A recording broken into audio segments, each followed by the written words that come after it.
Hi everyone, let's add in some furniture. First, I need to set up my furniture layout file. So I have my base plan open. I'll just save this as and call it furniture layout plan. Remove everything. Type in Xref to open the external references palette. Click this icon where it says attach DWG and I'll attach my base plan. Make sure the insertion point is 000. I'll close this palette and I'll go to the snowflake icon where my layers are to freeze the layers that I don't need on this drawing. Now I'll start drawing my first furniture block. It's going to be a dynamic bed that has all the standard sizes. So I'll go back to layer 0 and I'll start drawing all the standard size beds next to each other.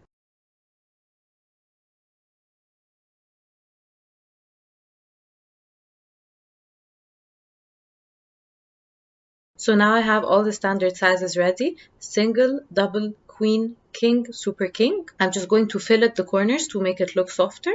I'll hit the F key, then the space bar, then R to determine my radius, which is 50 mil, and I'll start going over my corners.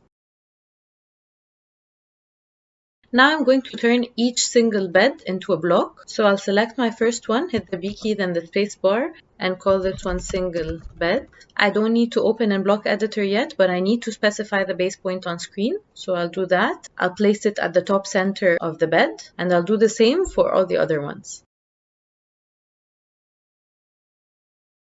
Now I'm going to select all of the bed blocks and I'm going to turn those into one block called dynamic bed. And now I'm going to open in block editor. For the first time, I'm going to be using the visibility parameter from the block authoring palettes. So I'll click it and I'll place the parameter at the top left corner of the single bed.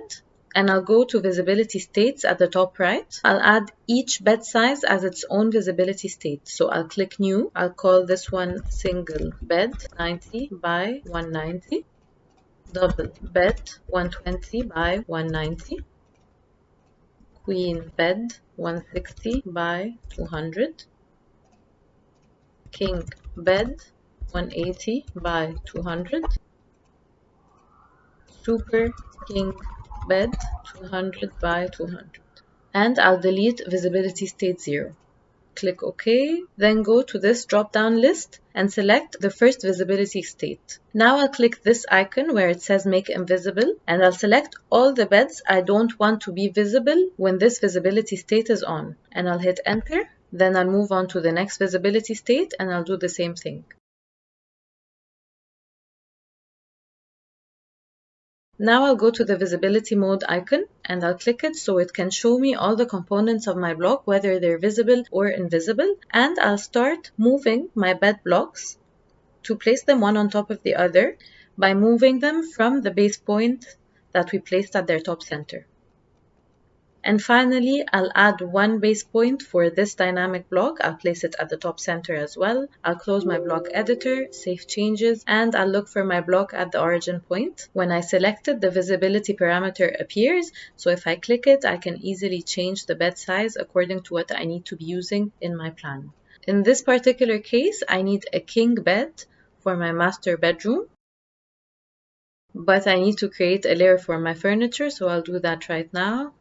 Furniture, magenta, continuous 0.09, and I'll select my block and move it to the correct layer. Then I'll set the new furniture layer as the current layer and I'll insert another bed for my secondary bedroom. Here I'm using a queen bed. Thank you for watching. Join me in my next video. I'm going to create a dynamic sofa.